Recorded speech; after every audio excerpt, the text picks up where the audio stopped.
It's the 30th, I believe, of November. So let's get down to this daily update in the NFT world.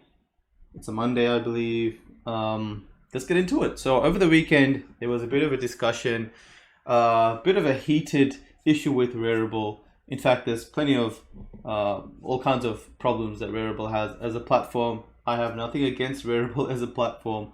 Just the level of activity that goes on there is just crazy in terms of what actually gets done. But so what happened was there was this art piece that was called out by Lux Expression to be a pretty much a clone of an art piece by BitBoy, who is a YouTube influencer. If you guys haven't heard of him, you should check him out on YouTube. I mean, he's got a ton of followers. But in this case, like he's like put his logo on a already existing artwork, and the original of this is right here by I believe it's a Spanish artist called Chacho Motion, and that's the original piece. And I mean, there's no real denying that that's pretty much a copy paste with a logo of BitBoy on it. But the crappy thing is that it's actually made 5 ETH worth of sales, and I know that because the artist himself, if we can find him, where did he go? Chacho Motion. The artist himself came onto Twitter to say that, "Hi, I'm a motion artist and I upload animation and tutorials, blah blah blah. I found out that the animation was stolen by BitBoy. He added his logo and sold them for a total of 5 ETH. He offered me the money. I don't want it. I just want the pieces removed." And I mean, there it is. Just remove it. What else is there? What else is there to kind of prove? I don't understand. That's the original on his Insta, like I just showed you, and it's really annoying that this sort of thing happens, and the fact that it sells on blockchain. And one of the things with blockchain is once it's sold, you can't reverse the transaction. So these art pieces have sold as NFTs to someone. You can't reverse the transaction. You can't refund the money unless they manually do it. But this kind of spurred a debate as to like the whole remix thing, right? To what point are you allowed to do that and kind of start selling stuff to the dominant art world? That is kind of a blatant ripoff of someone else's art. But is the intent is the intent to make a parody or a remix? So this Eric, I believe it's a remix. We shouldn't be calling for the removal just because we don't like the optics. I don't know, Eric. Is it a remix? It seems like a copy paste for me. So I don't know about the art world culture as much. Like at the end of the day, like I'm an investor who came across the art and NFT world. I'm learning a lot of what's happening in terms of the culture. It seems like there is a culture of remixing art and kind of putting your own spin on it. You're making a parody on it, selling it. Some of that sales gets through you, and if you have to justify it in court, sometimes you win that lawsuit. But in most cases, or in many cases at least, it seems that you don't win that unless there's enough of a kind of difference to the original piece. So in this case, it's pretty obvious what's happened. BitBoy's come around, he stuck his logo on a piece of art, and he sold it on Rarible. Now, whether he did that himself or whether he hired someone from Fiverr to do this on a mass basis and therefore it slipped through the cracks, who knows? But at the end of the day, it's come from his account. The money has gone to his account, and something needs to be done about it, in my opinion. Now, the question is, like, how do we kind of implement this? So we had Alex from Rarible as well say that, why don't we kind of have a discussion about this? And he's kind of, tagged some of the people involved. But at the end of the day, like, I don't know. It's clear to me. Is it clear to you guys? Like, put it on, in the YouTube conversations, in the YouTube comments. Let me know. I don't understand what else there is to debate about this. I understand like remixing and having your own kind of screw you artist or screw you art world kind of vibe. That's cool. I mean, yeah, we should kind of rewrite some of these rules, but at the end of the day, people are blatantly ripping off, doing zero effort and sticking their logo on to make money, clearly make money on not their art. I don't know. I don't think that should go through, but whatever you guys think, let me know in the comments below.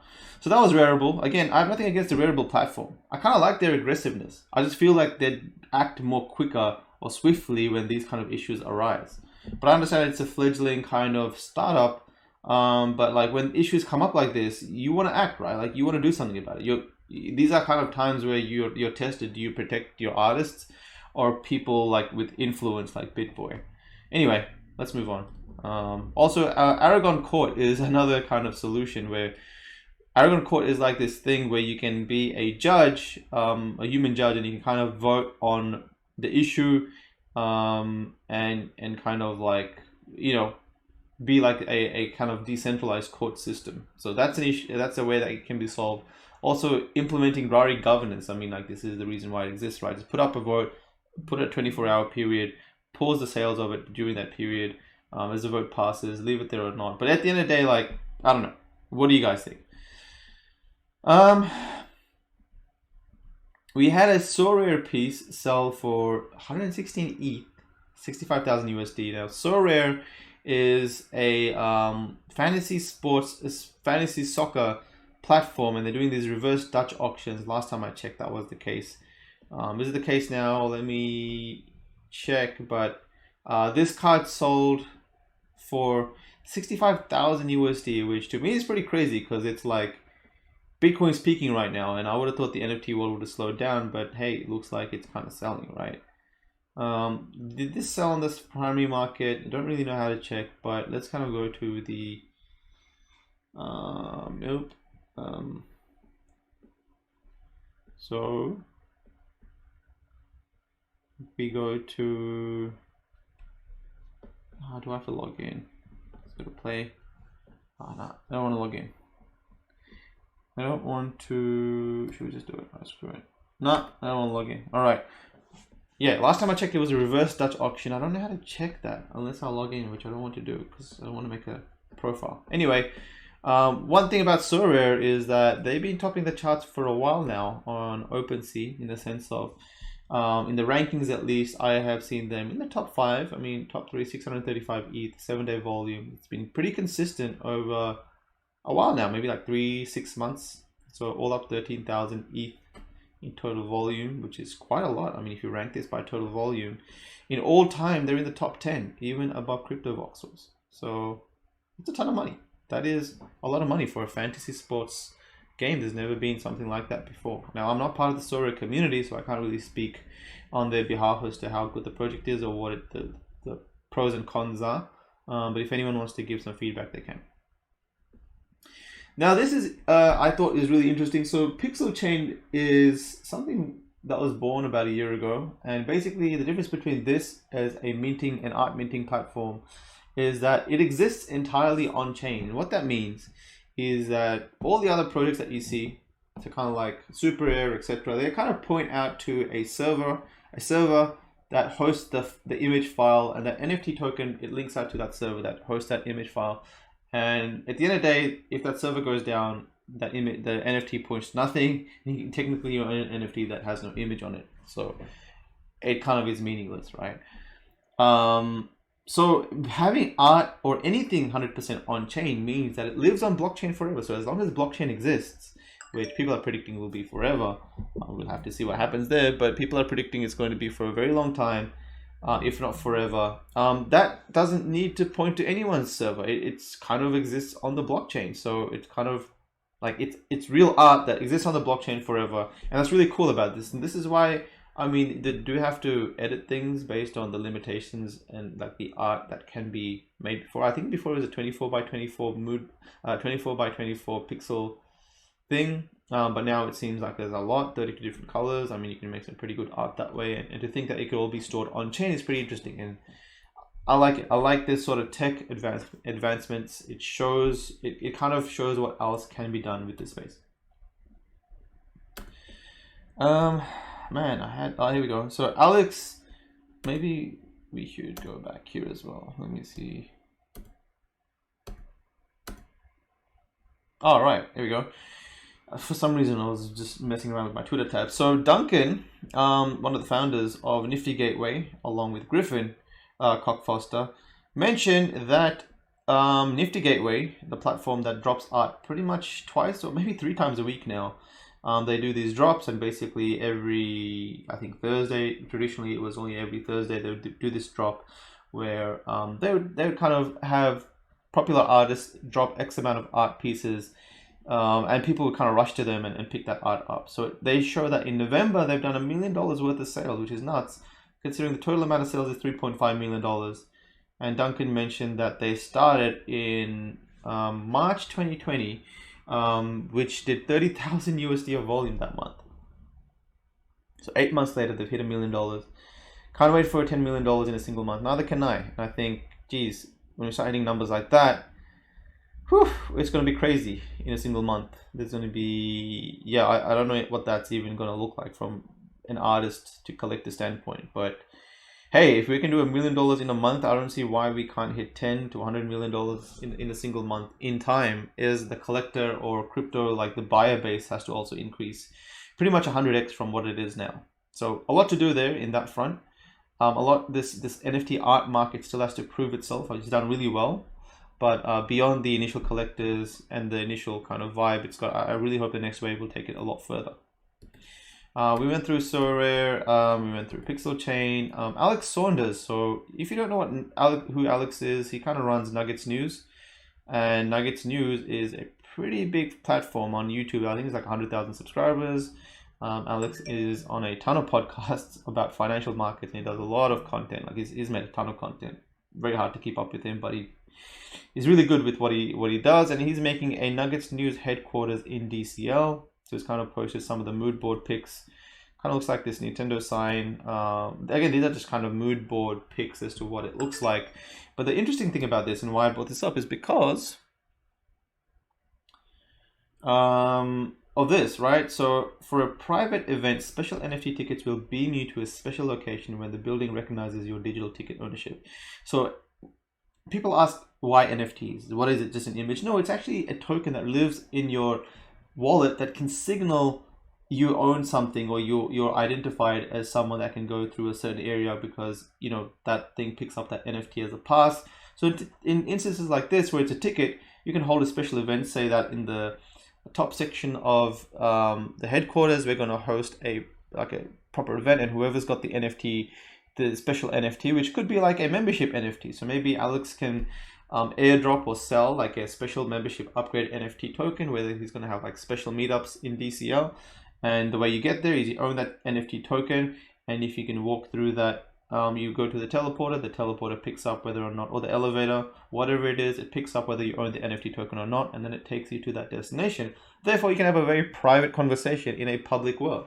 Decentraland is a virtual world. The very cool other thing is that DCL communication, so voice communication, is actually done P2P, peer-to-peer. So meaning that it's from your computer directly with the computer of the other person talking to you at that time. So it doesn't actually move through a centralized server. It can't be recorded by anyone because it doesn't move through a server, which is really, really cool. Again, playing with the decentralized nature of this space. So having that sort of a private area really, really makes sense. So very excited to see that come out of this. All right, where was I on this one? So Loopify made this along with Museum of NFT Art. Kind of this loot box kind of thing where it looks like a membership subscription NFT. So whoever owns that NFT again signals that they're eligible to this art drop. So there'll be artworks from specific artists randomly airdropped to the owners of this subscription NFT, a token. This will be an ongoing series with new artists, themes, physical pieces as well, and collectibles, and much more in the future. So a kind of signaling subscription box where if you own the NFT, well, you're going to be getting special art as NFTs. And I think it's pretty cool because if you sell, say, multiple versions of these NFTs, and then you're onboarding artists and you're kind of airdropping those artists to whoever owns this NFT, it kind of incentivizes these people to own these NFTs because you may be picking up some very early pieces of some very early artists that may be big in the future. So I think it's a big deal. I think it's really cool. I think it's very well designed, and if pulled off right, and not many people can pull this off right, usually the purchase price of this is just doesn't, like, there's not enough value given back, right? And that's one thing that some subscription boxes I think have fallen short on. But in terms of art, because it's such an arbitrary value, like no one really knows what the valuation of art pieces are. If you bring a new artist to the space, like people will value that, as long as they're, you know, well sought out artists. Lastly, and this is an important mention, is Bitcoin just peaking again. I mean, it is almost at its all-time high, which honestly, in some exchanges, I think it's actually hit the all-time high. So in this case, so this is BTC. I think this is Binance, right? So you can see there in the green on the top it says high 19,798.68 USD. So 19,798 USD. In this case, we have 19,863 USD. So I think we've hit the all-time high in some places, but others are reporting it hasn't been hit. Whatever the case is, we are so mega bullish right now. It is insane. Will there be a pullback? I don't know. Looks like it. I'm not a TA person. I'm just a long-term investor in most cases. But traditionally, when they say things spike up this hard, usually there's a retest. But at the end of the day, like it seems like it's pushing across the finish line over here, in the sense of we are pushing the boundary of the top. And if that happens, that Bitcoin really moons, who knows what the hell, how much money is going to be brought into this space. And what normally happens is Bitcoin is kind of the leading money absorber of the traditional markets. Gold, fiat, the wealth outside the crypto world is usually absorbed by Bitcoin. And then when Bitcoin grows astronomically, that's distributed across Ethereum, Ripple, sadly, and all those other altcoins. And hopefully NFTs. I mean, this is the first time Bitcoin has mooned, and NFTs have existed to this extent. So this is a real test of how NFTs will perform during a bull run. Will they take a front seat? Will they take a back seat? Will they do side by side? Will they perform side by side with BTC? Very exciting to see how it's going to work out. I'm pretty well diversified. I would say I'm about 70-30 in the sense of I have about 70% of my wealth in crypto currencies and about 30% in NFTs.